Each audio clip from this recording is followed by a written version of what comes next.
ইসলাম শিক্ষা দ্বিতীয় পত্রের জন্য 100% কমন উপযোগী 300টি এমসিকিউ দেওয়া হবে।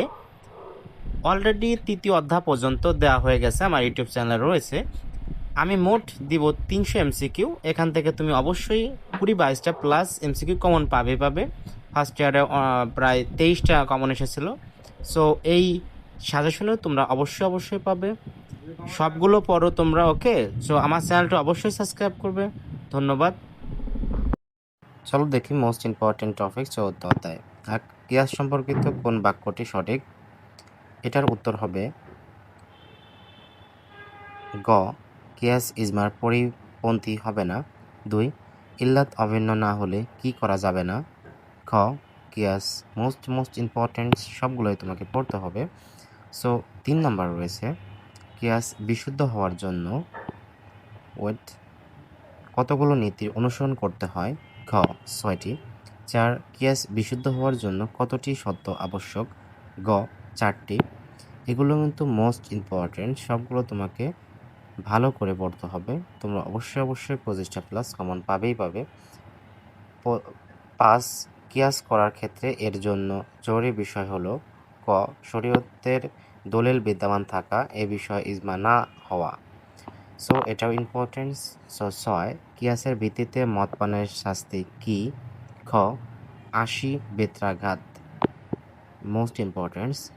7, কিয়াস অস্বীকারীকে কাফির বলা হয় না, কারণ খ, এর মাধ্যমে ধারণাগত জ্ঞান অর্জিত হয় বলে। সো আমরা যাব পরের পেজে। সো 8, কিয়াসের হুকুম হলো ঘ, 3টি হবে। ধারণামূলক জ্ঞান প্রদান করা, আমল করা ওয়াজিব, অস্বীকারী কাফির হবে না, মোস্ট ইম্পর্টেন্স। এখন যাব 9 নাম্বার, ইসলামী শরীয়তের নতুন সমস্যা সমাধানে কিসের ব্যবস্থা রয়েছে। গ, কিয়াস। 10, 4টি মাযহাব কিয়াসকে ইসলামী আইনের কতম উৎস হিসেবে গ্রহণ করেছে। ঘ, চতুর্থ। 11, কিয়াসের আনুষ্ঠানিক স্বীকৃতি ও উৎপত্তি কখন হয়। ক, মজরাকে ইয়েমেনে শাসক নিয়োগকালে, মোস্ট ইম্পর্টেন্স। 12, পূর্ব সিদ্ধান্তকে দৃষ্টান্ত হিসেবে গ্রহণ করে মীমাংসা করা হচ্ছে, এটি হবে খ, কিয়াস। মোস্ট ইম্পর্টেন্ট সবগুলোই, ওকে? যে 300টি দেবো, এর মধ্যে 25টা প্লাস কমন থাকবেই, 100% গ্যারান্টি। সো এখন যাব আমরা পরের পেজে। 13, যে জিনিসকে কিয়াস করা হয় তাকে কি বলে। ফরা। এরপরে 14, যার উপর কিয়াস করা হয় তাকে কি বলে। আসল। ক। 15, কিয়াস করা কিসের ভিত্তিতে সাব্যস্ত হতে হবে। গ, কুরআন ও হাদিসের অকাট্য দলিলের ভিত্তিতে, মোস্ট ইম্পর্টেন্স। আমরা যাব 16তে, কিয়াস শব্দের আবিধানিক অর্থ কি। তুলনা করা, অর্থাৎ ক। এটা কিন্তু মোস্ট ইম্পর্টেন্স।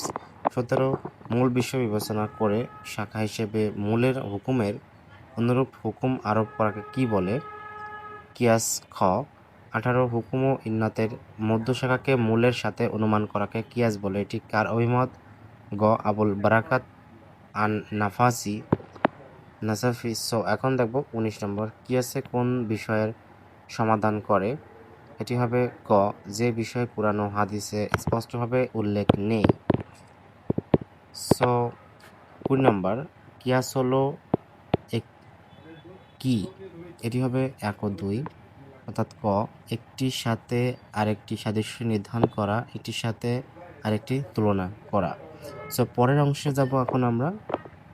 পরের অংশে রয়েছে 21, কিয়াস হলো, এটি ঘ হবে উত্তর, ইসলামী আইনের তৃতীয় উৎসব, ইসলামী আইনের মৌলিক উৎসব, কোরআন ও হাদিসের মূলনীতির আলোকে সমস্যা সমাধানকারী, মোস্ট ইম্পর্টেন্টস।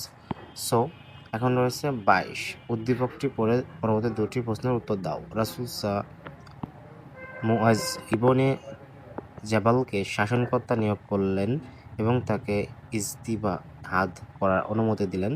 22, রাসূল মুআজ ইবনে জাবালকে কোন দেশের শাসক নিয়োগ করেন। এটি হবে ঘ, 20, মুআজ ইবনে জাবাল তখন ইজতিহাদ করবেন কখন বা যখন। ঘ, এটি 3টাই হবে। সমস্যার সমাধান কোরআনে পাওয়া না যায়। 2, সমস্যার সমাধানে হাদিসে পাওয়া যায় না, মানে 3টাই হবে। সো পরটি দেখি আমরা। 24, ক, ক দেশের সরকারের কিছু বোতলজাত কোমল পানীয়ের মধ্যে নেশা জাতীয় উপাদান পাওয়া যাওয়ার কিছু আলেমের মতামত নিয়ে তা নিষিদ্ধ করে দেয়। 24 ক দেশের সরকারের গৃহীত সিদ্ধান্ত ইসলামের পুনঃশাকে ইঙ্গিত দেয়, এটি হবে ঘ।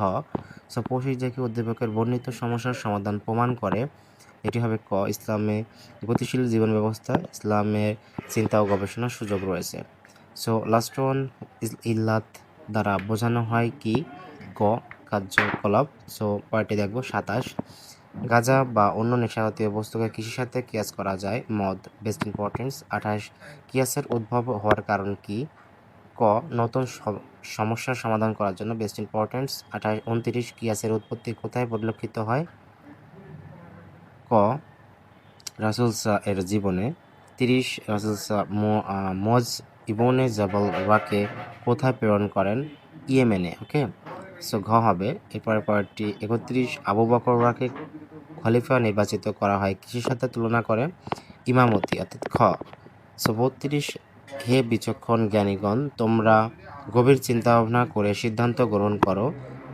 এ আয়াত শরীয়তের কোন উৎসকে নির্দেশ করে? কিয়াস। ক মোস্ট ইম্পর্টেন্ট। 33 তারা কি চিন্তা গবেষণা করে না? না, তাদের অন্তর বন্ধ করে দেওয়া হয়েছে। সরি, এটি কার বাণী? ক আল্লাহর। সো 34 দেখব, তারা কি কোরআন সম্পর্কে চিন্তা গবেষণা করে না? না, তাদের অন্তরে তালাবদ্ধ করে দেওয়া হয়েছে। এটি কোন সূরার অংশ? ঘ সূরা মুহাম্মদ 24 বেস্ট ইম্পর্টেন্স। 35 কিয়াস যে উপাদানের গুলোর ভিত্তিতে উৎপত্তি লাভ করে তাকে কি বলে? গ কিয়াসের রুকন। Most importance. পরবর্তী পেজে যাব। 36 কিয়াসের রুকন কয়টি? 4টি। গ 37 কিয়াসের 4টি রুকনের মধ্যে প্রধান কোনটি? ইল্লাত। খ মোস্ট ইম্পর্টেন্ট, এটা আসবেই। সো 38 দেখব, কিয়াত কিসের ওপর অনুমান বা কিয়াস করা হয়? ক আসল। এরপরে 39 দেখব আমরা, মূল বিধানের সাথে তুলনা করে যে বিষয়ে নতুন করে হুকুম জানতে হবে বা যা কিছু অনুমান করতে হয় তাকে কি বলে? ঘ শাখা ও শাখা। সো পরে দেখব 40-এর উদ্দীপকে আছে, জনাব রশিদের মনে প্রশ্ন জাগে যে আজকের যুগে প্রচলিত অনেক বিষয় রাসূল এর সাহাবাদের যুগে বিদ্যমান ছিল না। গবেষকগণ এর কিছু বৈধ আবার কিছু অবৈধ বলে মত দিয়ে থাকেন। যে বিষয়ে কোরআন ও হাদিসে স্পষ্ট কিছু বলা নেই তা বৈধ বা অবৈধ হয় কি করে? রাশিদের বন্ধু রফিক বলেন, প্রচলিত বিষয়টিতে কোরআন ও হাদিসে বর্ণিত অনুরূপ বিষয়ে বৈধ বা অবৈধ হওয়ার কারণ বিদ্যমান থাকলে তাকে বৈধ বা অবৈধ বলা যাবে। পবিত্র কোরআনে মদকে হারাম বলা হয়েছে। মদ হারাম হওয়ার কারণ নেশা, অতএব নেশা সৃষ্টিকারী বস্তু যে নামে হোক তা হারাম হবেই হবে। সো উদ্দীপকটা ভালো করে পড়েছো আশা করি। তো 40 দেখি, রফিকের বক্তব্য যে বিদ্যমান কারণের উল্লেখ আছে তাকে কিয়াসের পরিভাষায় কি বলা হয়? ইল্লাত। খ এটা কিন্তু মোস্ট ইম্পর্টেন্ট, এই সিস্টেমে একটা প্যাটার্ন আসবে। সো 41 উদ্দীপকে বর্ণিত বিষয়টির মাধ্যমে কি হয়? এটি হবে আনসার ঘ। 3টায় নতুন উদ্ভব সমস্যার সমাধান করা যায়, মানুষের সামাজিক মর্যাদা বৃদ্ধি পায়, মানুষের বিচার বুদ্ধি ও চিন্তার প্রয়োগ করা যায়। তো পরবর্তী অধ্যায়গুলো পেতে সাবস্ক্রাইব করে রাখো এবং আজকে একটার মধ্যে দেওয়ার চেষ্টা করব। এর মধ্যে থেকেই তুমি 25টি প্লাস কমন পাবে 300টির মধ্যে। ধন্যবাদ, সাবস্ক্রাইব করো।